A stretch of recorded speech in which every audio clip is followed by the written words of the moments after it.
To bring in our next guest analyst, Craig Bolanos. He's co-founder and wealth manager at VestGen Wealth Partners in Chicago. Thanks for being on, Craig. Scott, that's a great lead-in. I got to tell you, I've been so assertive that we're getting that cut in September and a follow-on act by the end of the year.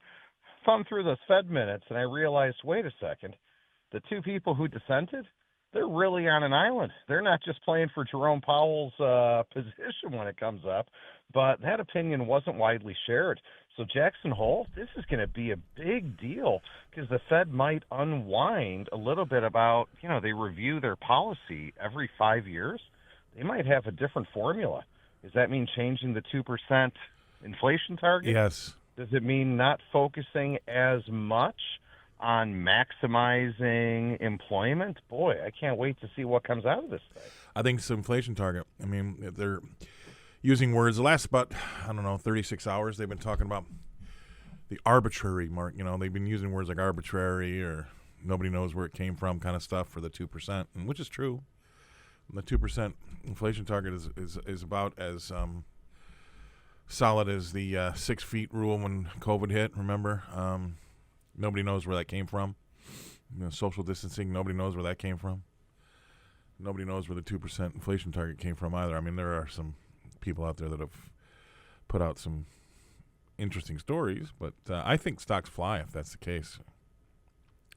Yeah, I think, you know what? I think that's the case. We've had 5 days of consolidation. I've seen the S&P fall off here about 1.2%, NASDAQ down 2.4%.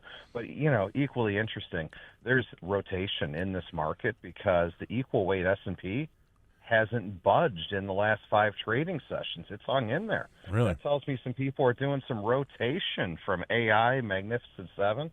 People are moving into other facets of the market, including those that are lower in capitalization, making that gamble that if the Fed moves off that 2% target, the rate cuts come, lower the cost of SOFR, secured overnight funding rate, plus spreads, and all of a sudden, this thing could be off and running into another leg.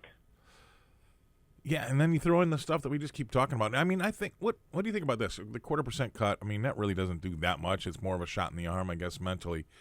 But does that mean we kind of maintain the gains? Is it priced in? Well, I think, here, listen, the 0.25 point cut, I mean, it's already priced in the markets. There's a 75% chance last time I checked the Fed futures. I'll do it right now. The follow-on act is a pretty good deal as well. But it opens the floodgate for a change in direction. It opens the floodgate for a change in policy.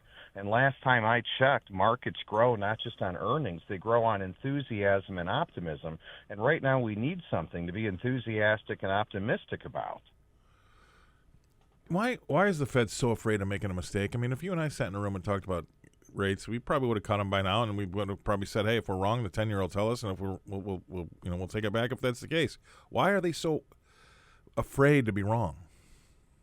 Well, there's the human condition. The human condition is a very powerful animal spirit for all of us, regardless of what position and duty we work in for that duty of care. But I also think there's so much at stake.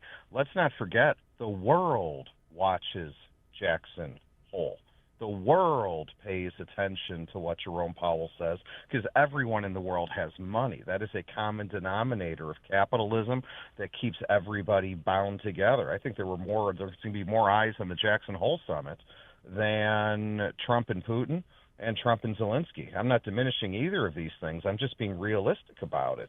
Everyone takes their cues off of us. So many countries are dollar-denominated, et cetera. Boy, this stuff really matters, and it should be handled with great care, and they should be afraid to make a wrong move. And when they do make a wrong move, boy, the repercussions are swift, they are public, and it costs the U.S. citizen and the rest of the globe a lot of money. Case in point, 2021. But sitting around doing nothing is also a choice, and that's also costing us money. I mean, we've got the Fed standing pat, doing nothing while Rome burns. That is a choice as well, right? Doing nothing is also a choice, and that could be the wrong thing. Why aren't we worried about that? Yeah, you and I have long said that there's no business for complacency when it comes to investing. I think there is no business for complacency when it comes to policy. I understand why we need to be data driven. I understand why we can't be anticipatory, because when we're data driven, we're more likely to have the consistency of good data. When we're data driven, we're more likely to have the consistency of good decisions. But at some point in time, you need to just acknowledge, hey, we don't have to wait for Jackson Hole to revisit our summation policy every 5 years. Scale, adapt, improvise, overcome. Get there a little bit quicker when the rest of the world sees what sometimes people deny to see themselves. All right, brother. Love having you on, getting us kicked off on the Friday morning.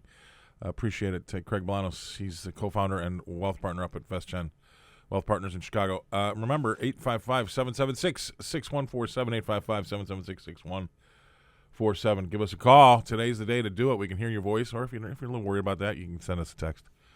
We're going to go away. We're going to pay some bills. We're going to come back and talk more right after this.